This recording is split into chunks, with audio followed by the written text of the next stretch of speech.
So in this section, we're going to talk all about voter behavior. We're going to talk about people who vote, people who don't vote, why they don't vote, and perhaps even some solutions as to how we can motivate people to get out and vote a little bit better.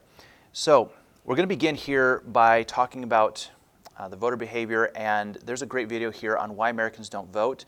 They bring up some statistics and ideas on that. I'd love for you to take a look at that video and think about whether or not they're accurate on that.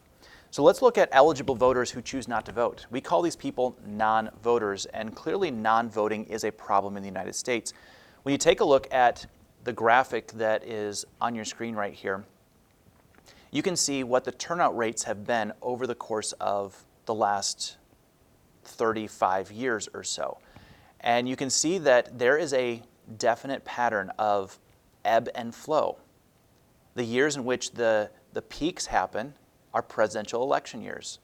The trough happens, or the valley happens, when it's a non-presidential year.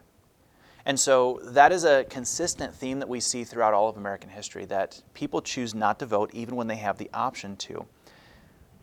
As a side note here, the Greeks, who came up with the basic principles of democracy, they had a term that they used for somebody who refused to take part in civic life that was eligible to do so. And they literally called that person idiot.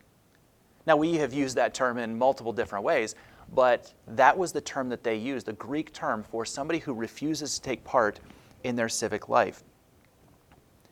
Most Americans do believe that non-voting is a huge problem. And there are a lot of disinterested people, and that they believe that that's the big reason that people just don't care, people don't want to be a part of it. I go back to the election in 2016. That was a big-time election. We had two very highly contested candidates running for office that year, and so voting was up. That year it was 61.4%. 137 Americans came out to vote. But that still means there was 58.6%.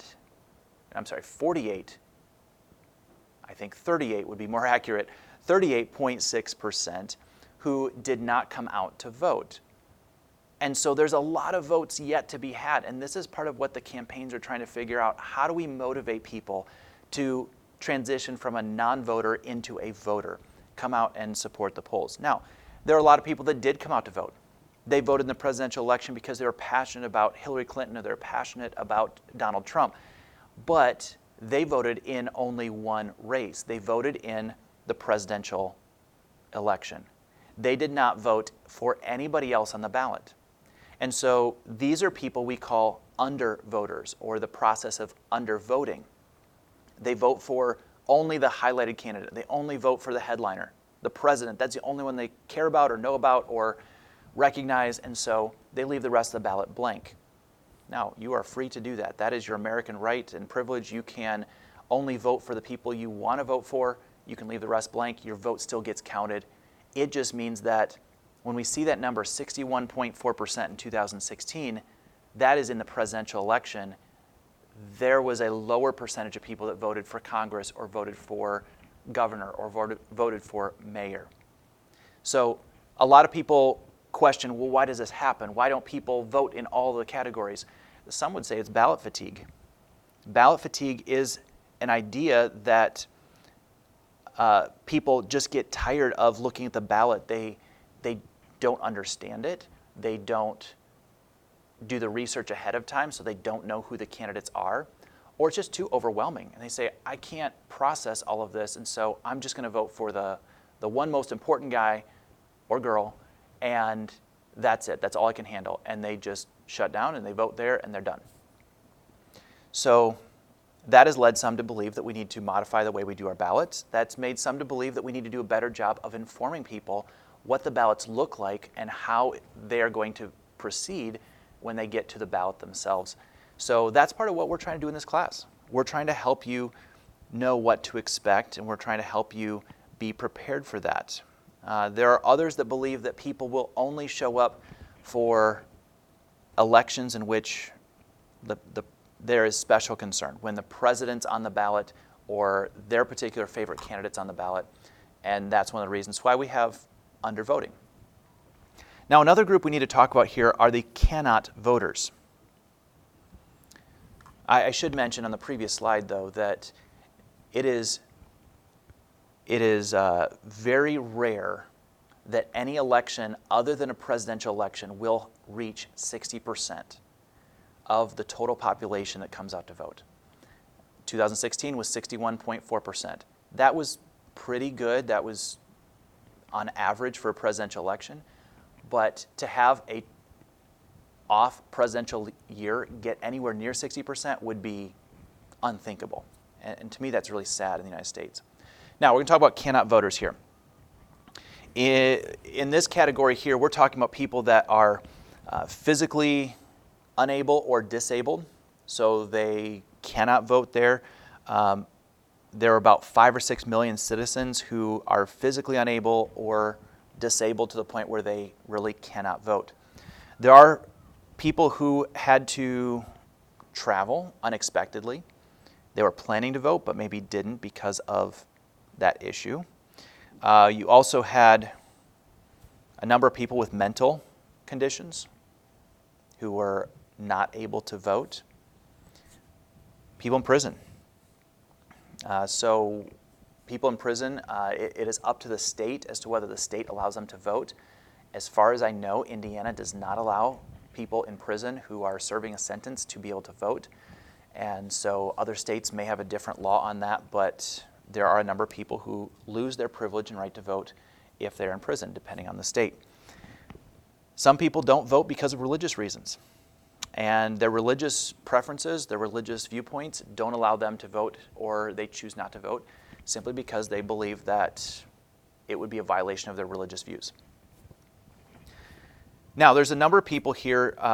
I don't want to count the cannot voters in that group of people who choose not to vote. In this section here, I want to talk about people who have the capability, have the mental will or mental capacity, and yet they choose not to vote. These are what I would call the actual non-voters. So these are the people who voluntarily sit out. There were over 80 million people who could have voted and yet chose not to. 80 million people, that could drastically change the outcome of any election. And there are a lot of excuses for why they don't. Many of the reasons might include stuff like, well, my vote doesn't really matter. There's so many people that vote in this country that one vote is not going to change anything. Well, I can understand that to some extent. However, if everybody said that, nobody would vote. And so you need to understand that every vote counts and every vote matters. And whether or not you see the direct impact of that, you need to understand that you are an important piece in a very delicate and massive project. And so your vote does matter. I also hear the question or the excuse, well, I don't know anything about politics. So I don't know anything about politics, therefore I'm just not going to vote. What's stopping you? Why don't you know? Go out and pick up a newspaper, get online, find a reliable resource, and pay attention to what's going on. Especially coming up to election season, there's no reason with the technology we have in this world today that you don't have access to that information. Every public library in America is going to have a newspaper. Every library is going to have a magazine. In fact, you could probably dig through the trash a little bit. You could probably find a newspaper somewhere and find out this information. You can go down to the mall. You can watch the TVs that are there at the mall, and you can find out a little bit what's going on. A lot of people would say, I'm not comfortable with the registration or voting process. I don't want the government getting my personal information, or I don't like having to go through all this procedure just to cast my vote. Well, let me tell you, the government already has your information. Number two, if you're not comfortable with the process, it's generally going to be an excuse for a deeper underlying problem. And so I don't think that holds enough weight to keep you away from voting. I don't like all the negativity in the political process. Okay, that's a valid point. I don't like it either. I don't think that we should be negative about the way that we run our campaigns or the politicians themselves. So be the change that you want to see. Be positive about the campaigns. Get involved in the campaign and try to encourage that positivity and have positive conversation about these campaigns. Or there's the, I don't really have a preference who wins. So why should I vote? If either candidate would suit me just fine. And I believe that there are a lot of people that do have that opinion. Well, if that's the case, then you really shouldn't have an opinion about any other element of the way our government works. You need to keep your opinion to yourself. But again, I don't think this is a good enough excuse to keep you away from participating. This is the West Coast impact, or the West Coast bias, perhaps.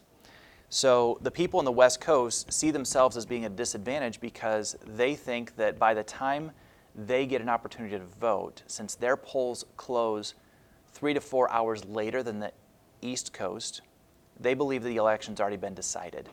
And so therefore the West Coast votes don't matter as much. That's entirely false.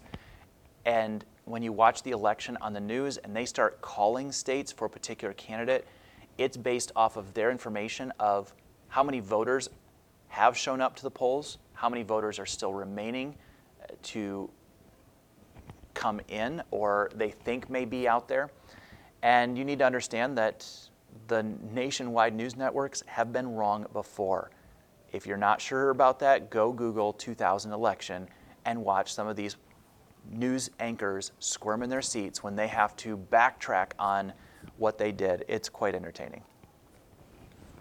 So let's do a little comparison here when we look at the voters versus the non-voters. So on the higher income, education, occupation side of things, you're going to have people who generally are voters, and so they would fit those qualifications. Those who are involved in community life, also on the voter side. Those who are long-term residents of their community, state, city, are generally going to be more on the voter side of things. Those who are strongly loyal to their political party are going to be on the voter side of things. Those who tend to be on the younger demographic, those who tend to be in that age group of 18 to 20, and if you were paying attention to one of my earlier videos, you might know, you might guess, this is going to be a non-voter group. Those who are unmarried tend to be non-voters. I wonder why that is. Again, that's not to say that all single people don't vote. That is just the trend that we tend to see more unmarried people who are in the non-voter category.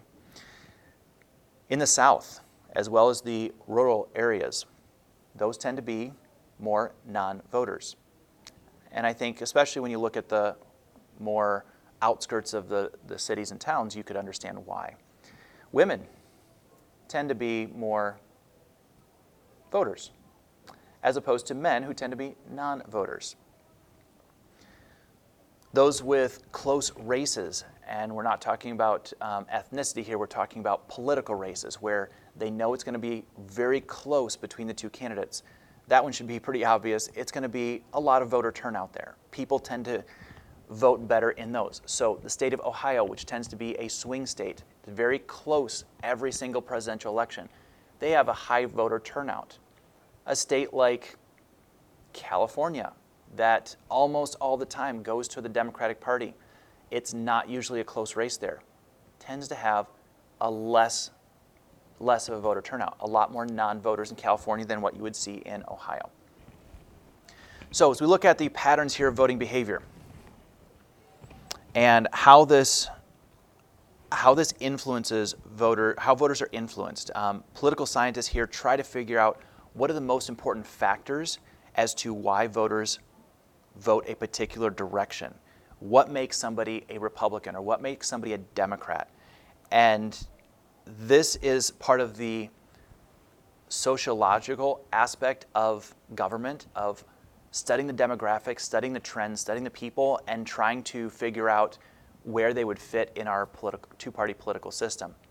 Again, this should not corner you into falling into a political party, but this tends to be what we see as it exists today. So when we look at the age bracket, the younger groups tend to be more Democratic. They tend to be in the Democratic Party, whereas the older tend to be more Republican. And that remains true for people across their own generation. When they look at themselves as a younger voter, they may have been the Democrat. Got older, they many times will switch over to Republican. Not always true. You've got a lot of people who will remain faithful to their party throughout their entire lifetime. But that's what we a lot of times see. When we look at the race issue, those who are part of the minority groups tend to be more on the Democratic side, and the majority groups on the Republican side. On the issue of income, those with a lower income tend to be more in favor of the Democratic political system, and higher income tend to favor more the Republican. For occupation, those with manual labor jobs tend to vote more Democrat. Those with professional jobs, we might call them white-collar jobs, tend to vote more Republican. This is one that you will see in every presidential race, where they will try to reach out to both groups. President Obama, I believe, was one of the better at doing this in reaching out to the manual laborers, the blue-collar workers, as they were experiencing the difficulty of the 2008, 2009 depression and economic crisis.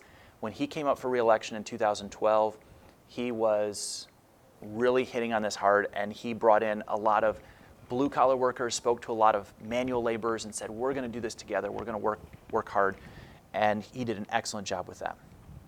In education, those that have the lowest or the least amount of education and the most, catch that, the lowest, the least amount of education, and the most.